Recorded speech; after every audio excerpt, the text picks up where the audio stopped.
সকালবেলাটা এরকম থাকলে দিনটা কি করে কাটাই। হাই হ্যালো এভরিওয়ান, কী অবস্থা সবার, কেমন আছেন সবাই? এই যে দিনগুলো কাটছে গরমও বেশি ভালো লাগে না, বৃষ্টিও বেশি ভালো লাগে না। কোথায় যাব?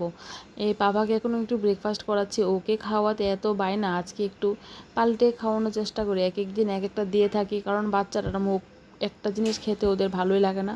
তো একটু চিড়া কলা সাথে একটু খেজুরের পিউরি দিয়েছিলাম, তারপরও খাওয়াতে এত বায়না, মানে কি বলবো, 1 ঘন্টা 1.5 ঘন্টা লেগে যায় ওকে খাওয়াতে। আর আজকে রান্না করতে আমার এত বিরক্তি লাগছিল, কারণ এই গরমে কোনো কাজ করতেই মন চায় না। আজকে সকাল করে স্নান করিনি, আর এই লেট হয়ে গেছে, স্নান করতে প্রচুর লেট হয়ে গেছে। এখন রান্না করছি, তো যেহেতু স্নান করিনি, রান্না করে একবার চলে আসলে আর অন্য কাজে যেতে পারি না। এখন রান্নাটা কমপ্লিট করে তারপর স্নান করবো ভাবছি। তো এদিকে একটু পটলের ঝোল রান্না করেছিলাম আজকে, যেহেতু ডাল রান্না করিনি তার জন্য একটু পটলের ঝোল করেছিলাম। আর এই এই গরমে কোনো সবজি খেতে ভালো লাগে না। সকাল করে একটু চা খেয়েছিলাম, আর সারাদিন কিছু খেতেই মন চায়নি, মনে হয় গরমের জন্য, না কি বলতে পারি না।